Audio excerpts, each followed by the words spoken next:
J'ai été coupé, donc je reviens sur la suite de cette intervention. J'étais donc en train de dire que Georges Autran passait d'un poste à un autre ces derniers jours, fanfaronnant sur des inepties sur lesquelles je ne reviens pas ce matin. Ces inepties sont un flot continu dans ce groupe particulier dit débat interreligieux, dont franchement j'avais sous-estimé le caractère malsain, provocateur et diffamateur, croyant avoir eu affaire à un vrai espace de débat. J'ai dû bloquer à 2 reprises 2 trolls sur ce groupe à cause de la virulence particulière du propos de ces trolls. Et j'ai vu Georges Autran exhiber des captures d'écran sur ces blocages. Je voudrais lui dire que je l'ai fait et je le reconnais. Je voudrais faire 2 mises au point ici. La première, si nous parlons de religion entre chrétiens et musulmans, nous devrions taire nos propres points de vue et laisser parler la Bible et le Coran pour laisser ceux qui suivent ces débats en tirer le meilleur parti, c'est-à-dire la vérité. Tout ce que nous disons de Dieu, nous, chrétiens et musulmans, nous ne le tenons que de la Bible et du Coran. D'abord, pas de notre propre passion, pas de notre propre connaissance. On a remarqué que les interventions de Georges Autran, comme elles ne visent que la polémique et le sensationnel, ne se concentrent pas sur la Bible et sur le Coran, mais sur des jugements de valeur et sur des idées reçues. La deuxième mise au point est la dernière. Pour moi, le débat interreligieux est une simple manifestation d'une ignorance collective. Je voudrais dire ignorance collective entre les chrétiens et les musulmans aussi, parce qu'il y en a parmi nous. Les musulmans ne devraient pas parler d'interreligieux. L'idée même de religion comparée est une méprise totale pour eux. S'agissant particulièrement de nous autres les musulmans, il n'y en a pas un seul d'entre nous qui soit en mesure de dire que, aux yeux de Dieu, il y a une autre religion que l'islam. Car Dieu a dit, Sourate 3, versets 18 à 20. Allah atteste, et aussi les anges et les doués de science, qu'il n'y a point de divinité à part lui, le mainteneur de la justice. Point de divinité à part lui, le puissant, le sage. Verset 19, c'est celui-là particulièrement qui nous intéresse dans cette situation, dans cette citation, je voudrais dire. Certes, la religion acceptée d'Allah, c'est l'islam. Ceux auxquels le livre a été apporté ne se sont disputés par agressivité entre eux qu'après avoir reçu la science. Et quiconque ne croit pas au signe d'Allah, alors Allah est prompt à demander compte. Verset 20, s'ils te contredisent, dis-leur, je me suis entièrement soumis à Allah, moi et ceux qui m'ont suivi, et dis à ceux à qui le livre a été donné, ainsi qu'aux illettrés. Bon, ça c'est une traduction rapprochée. Donc, ainsi qu'aux illettrés, avez-vous embrassé l'islam? S'ils embrassent l'islam, ils seront bien guidés. Mais s'ils tournent le dos, ton devoir n'est que la transmission du message.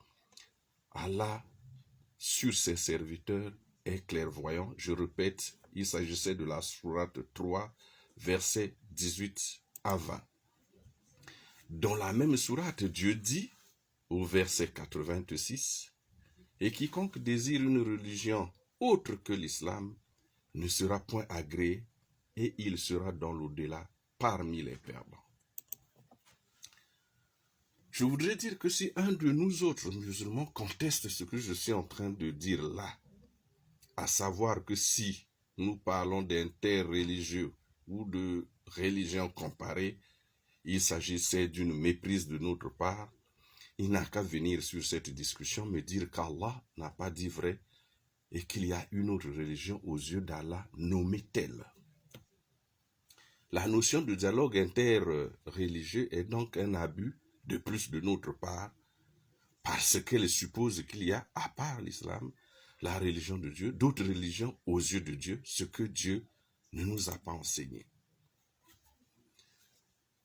Quand Jésus, paix sur lui, a fait face aux scribes et aux pharisiens qui croyaient détenir la vérité et la bonne pratique de la religion, il ne leur a pas dit oui, votre religion est agréée par Dieu, mais il leur a dit malheur à vous, scribes et pharisiens hypocrites, parce que vous bâtissez les tombeaux des prophètes et ornez les sépulcres des justes.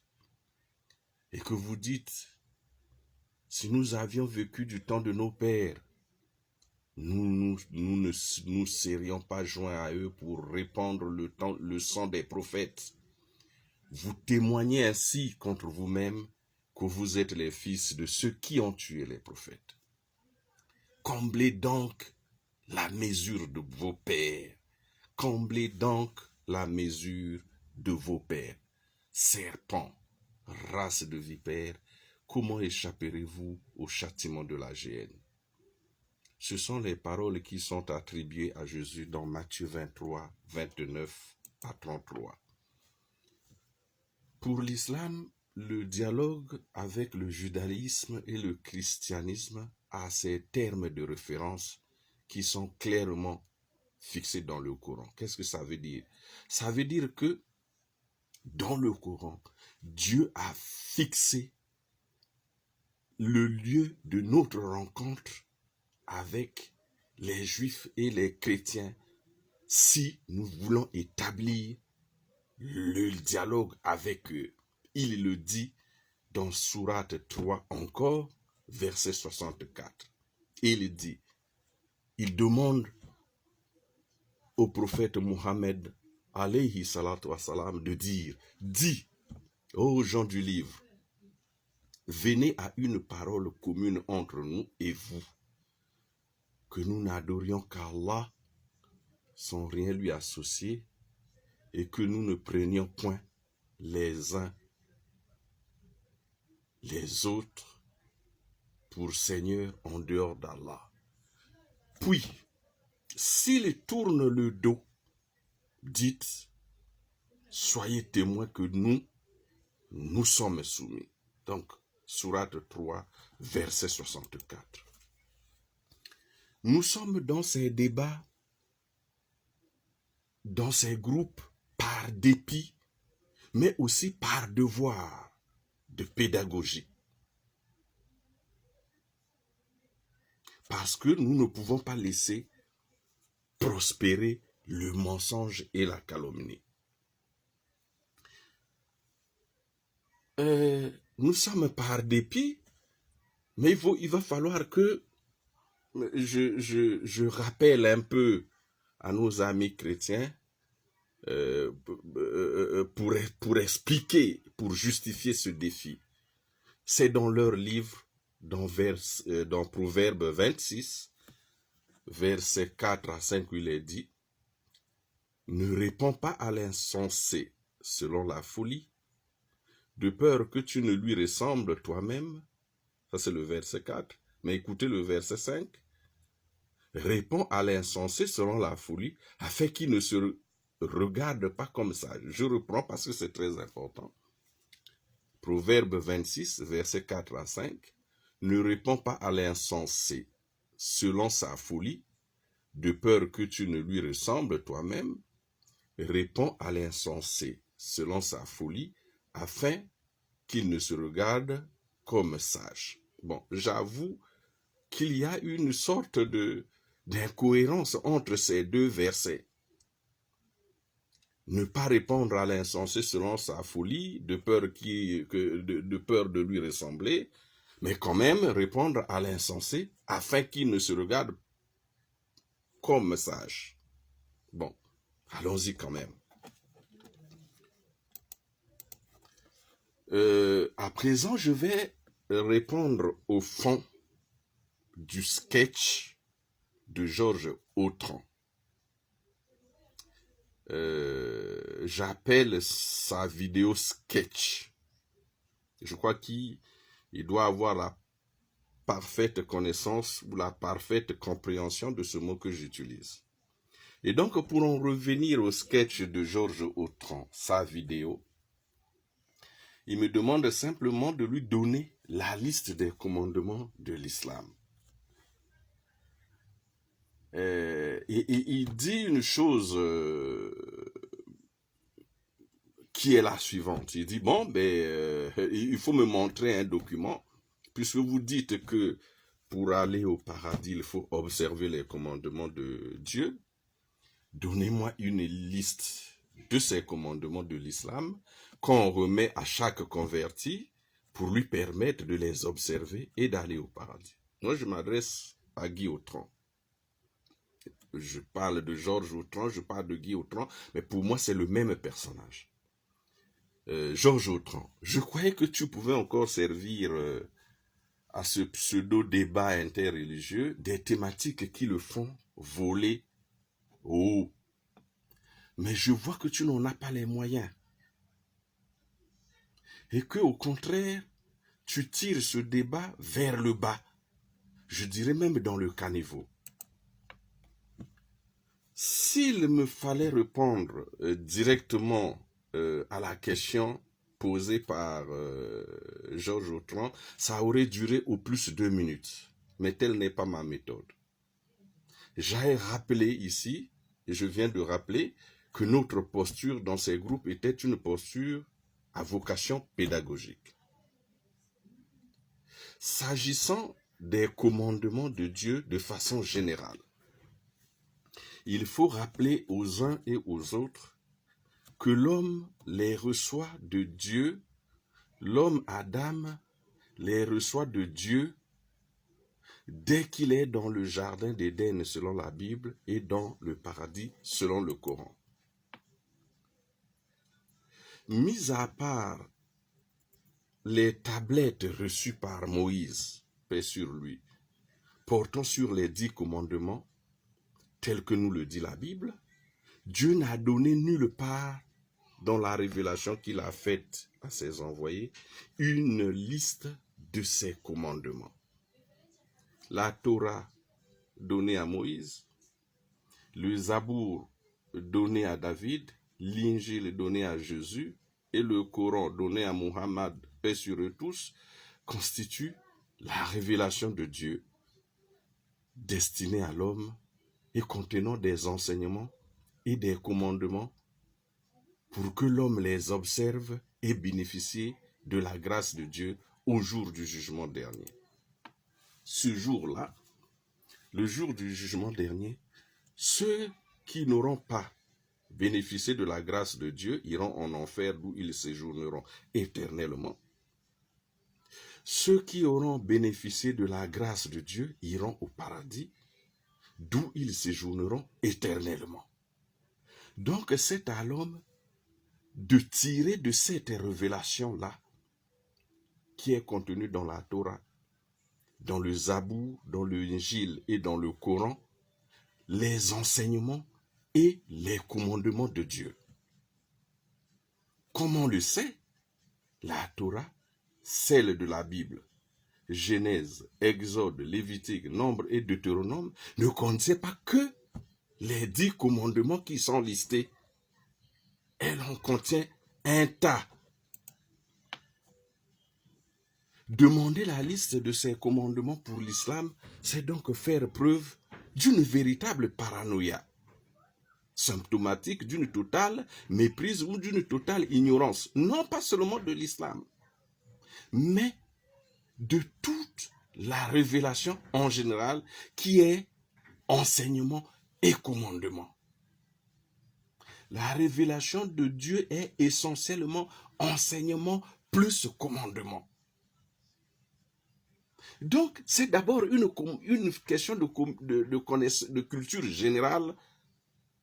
Lorsqu'une telle question est posée, on comprend que l'interlocuteur ou l'auteur n'a pas la compréhension de ces choses-là. Bon, nous parlons dans ces débats du christianisme parce que nous le connaissons. C'est aussi une exigence pour vous qui débattez sur l'islam de le connaître pour qu'on évite de dire n'importe quoi et de perdre du temps inutilement à nous-mêmes et à ceux qui nous suivent. Et si on raisonnait par l'absurde pour donner une réponse précise à Guy Autran, je voulais dire, on va raisonner par l'absurde. Parce qu'on aurait pu simplement dire que cette question est absurde. Mais on va quand même répondre. On va raisonner par l'absurde. On va dire la chose suivante. S'agissant de l'islam, en parlant de commandement, chaque musulman qui prononce la shahada sait où il va tout de suite, après la prononciation de la shahada, savoir que l'islam, c'est 5 piliers.